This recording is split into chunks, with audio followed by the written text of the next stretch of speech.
Ladies and gentlemen, the moment has arrived. Please welcome a true musical genius. Words I never thought I'd get to say, Mr. Elton John.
Did you happen to see that show? I saw that show, yeah. I got a tape of it, and I thought, how can I refuse to go on the stage? That's what I like to hear, Elton. That's what I like to hear. Did Tom Cruise come on the show yet? Not yet. No. See?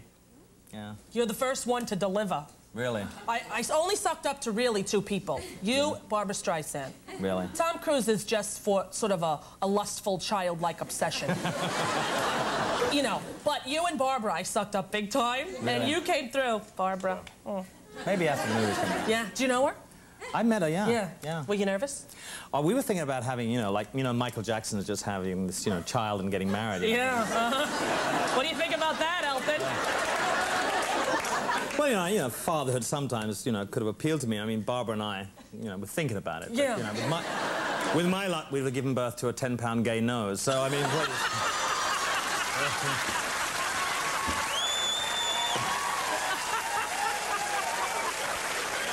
there's a few months to go. That may be happening. You never know. You never know. And they're married now.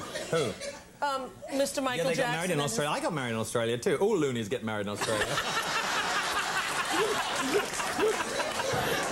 Sort of a requirement. When are you going down there? I'll go with you if you want me to. We'll get married and have a baby. Bigger news. Yeah. So, Elton, is it strange for you to have all of these people who adore you so much? I mean, not just the people here in the audience, but, like, all over the world. It must be an odd thing. You can never go anywhere without being Elton John recognized, right? Only sort of in the jungle of New Guinea and places like that. But I wouldn't venture because they eat people and, quite a prospect inside for them there. You look good. No, it's all right. I quite like it. Most people are real nice, Yeah. You have to get acclimated to it, but you can't shut yourself away, and you just got to go. I mean, living in England is really good because I live there most of the time, and people are very irreverent there. So you get used to it, and they don't sort of hold celebrities up, to be great sort of icons. Yeah. Over here, they tend to, sort of hold their celebrity up to be great. Really? Yeah. Oh, you're a great icon. I'm an icon. Are you kidding me? Look at what I have. These are all my original when I've seen you in concert, and I have to tell you that when you play one of your the songs I requested, I probably will cry. So I'm just fair warning the audience because every time I see you in concert, I cry because it's so... Why'd you get bad seats? No. Oh. Because it's so reminiscent of... Well, you know the song Daniel came out in '73, right? Yeah. That's the year my mom died. Yeah. And that's my brother's name. Yeah. And it was always very sad. My dad would, like, listen to it, and I would see him well up, and it has so many emotional memories for me. Or Leave On, which I asked you to do, is my favorite song ever. Oh. It's so beautiful. I love it. I read that one of the songs that people thought was about Daniel was about love, and it was really about a guy coming back from Vietnam. Yeah, because the song originally, when Bernie gave me the lyric, was very long, and I obliterated the last verse, which explained everything. So he's had to live with that for years. So that, it was about a Vietnam vet who lost his eyesight in the war, and that was explained in the last verse, but they would have made the song 7 minutes long, so we cut it. And I must give Bernie never really complained about it. No. A lot of people thought it was a love song between two guys, but it wasn't. Yeah, no. But it was in a way, because it was a brotherly love song. Yeah, and it is what you see in it, really, because when you find out what the actual lyricist is thinking when they write, and then what the song feels like with the melody to you, it's always a different thing. But lyrics are always like that. I mean, take Obla Di, Obla Da, for example. Okay. Obla Di, Obla Da, life goes on. Fine. Anyway, enough flattery. My inner child can't cope. No. Oh, really? Well, what about Philadelphia Freedom, Billie Jean King's song? Yeah, I wrote that for Billie Jean when she had the World Team Tennis. She started that up, and Philadelphia Freedom was her team. And I went and played tennis against Bill Cosby, and which was frightening because in the Philadelphia Spectrum, it's okay singing if, you know, that's what I do. But playing tennis, I was like, we can do that. So that was frightening, but I love Billie Jean. She's been a friend of mine, and she's a very honest person. She's told me when I've been... she's not afraid to tell me I'm being an idiot, you know, which I like. She's a true friend. And you seem to be all right with that, too. I saw that documentary that friends of yours made of you. It's not friends of mine, it's my, the person I live with. Oh, I didn't know that. It's my significant other. Oh, I didn't know that. I thought it was just a fan friend. Yeah, he followed me around for a year, and it's called Tantrums and Tiaras. And it's... It's very funny, and it's very sort of biting at you. It's very honest, and it's, you know, I was fed up with doing documentaries, or seeing documentaries, you know, where people say, now, tell me when you met Debbie Reynolds. And I mean, she must have been really great. And you say, oh, well, Debbie's such a great friend of mine. And it's like, you never find out about the real person. So I thought, right, enough of this. I don't have any skeletons in the closet anymore. And, you know, I'm nothing to hide. And when you get to my age, I'm nearly 50, you know, you just want to live your life openly and let your fans know something about you. So we did that, and hopefully it'll be shown in America soon. Yes, in fact, my friend Peter Colleen, who lives in London, he sent it over to me. Yeah. I had to dub it over because you don't have the same VCRs that we do. We have a different line system. Yeah, it's very problematic. Yeah. So what was it like when you met Debbie Reynolds? I'm kidding you! I'm kidding you! I'm just going to sit here with you for a second. Right.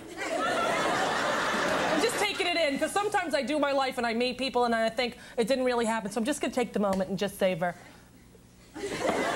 Yeah, that was good for me. Was that good? That was nice. It was good for you. It was good for me. Look what we have here from the Elton John AIDS Foundation. This is one of the Christmas ornaments that you sell. I use that as an earring, actually. But,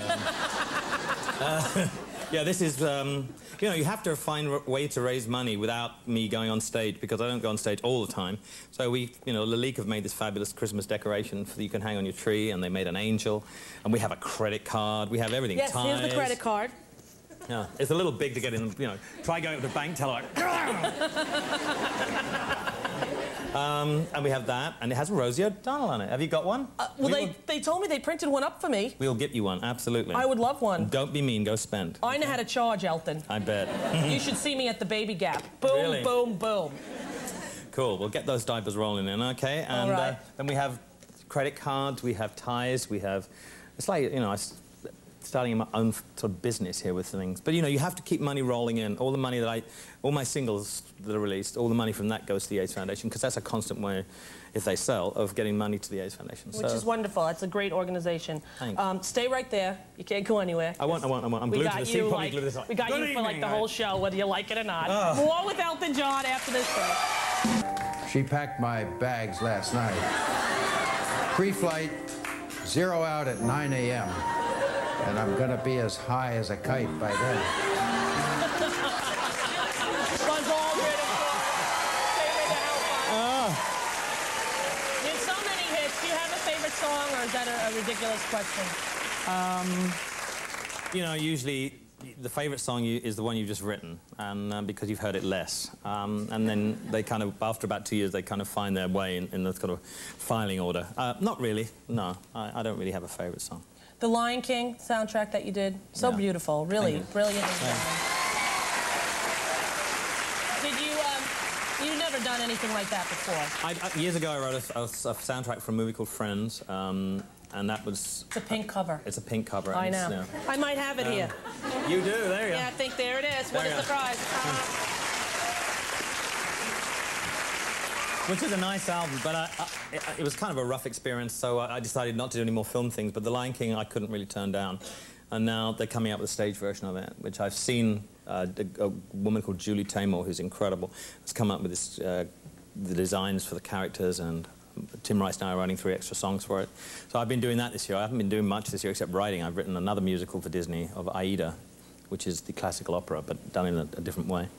So, and I've got a duet coming up with Luciano Pavarotti in England. Wow. Yeah. That's something. They had to shoot it in CinemaScope to get us both in. Oh, please. You stop that, you. Now, who do you listen to when you're home? What artists do you listen to when you're home? I like to listen to new artists. You know, I've heard all the great artists, and it's nice to hear them now and again, but I always buy... I go out in England, new release day is Monday, and Tuesday in the States. So I go out CD shopping on Mondays and Tuesdays, depending which country I'm in, and buy the new releases. And if I told you who I was listening to now, you probably wouldn't know them, because the English guy called Lewis Taylor. I know. You don't know, no. right? And the great girl from America called Amanda Marshall. Oh, I love Yeah. Birmingham. Birmingham. But there's a track on it called... It's track 4 on the CD, and Columbia or Sony Records have got a release called Dark Horse. It's a #1 record. Really? Please Dark release Horse. this Well, record, you know yeah. what? When we have her, let's have her sing Dark Horse. Yeah, yeah. I just choked on an Altoid, Elton. You almost had to Heimlich me. Did you see that moment of panic in my face?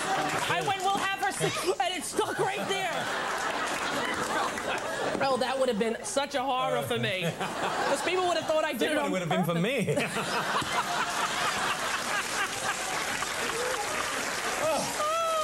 We'd have been front page, honey. We would, and that's what we're looking for, isn't it? Yes, it is. Will you sing my favorite song when we come back from the break? Sure, absolutely. Which is Leave On, as you know. Yeah. Okay. We'll be back with Elton John singing Leave On right after this. Hi. Elton's new CD is called Love Songs, but now doing my favorite song ever, which is not on the CD. Right. That's okay. Great plugging, huh? Yeah. Not on the CD. But I love it anyway, and greatest hits, 1, 2, 3, and 4. Bye. Leave On, Elton John. Thank you for being here.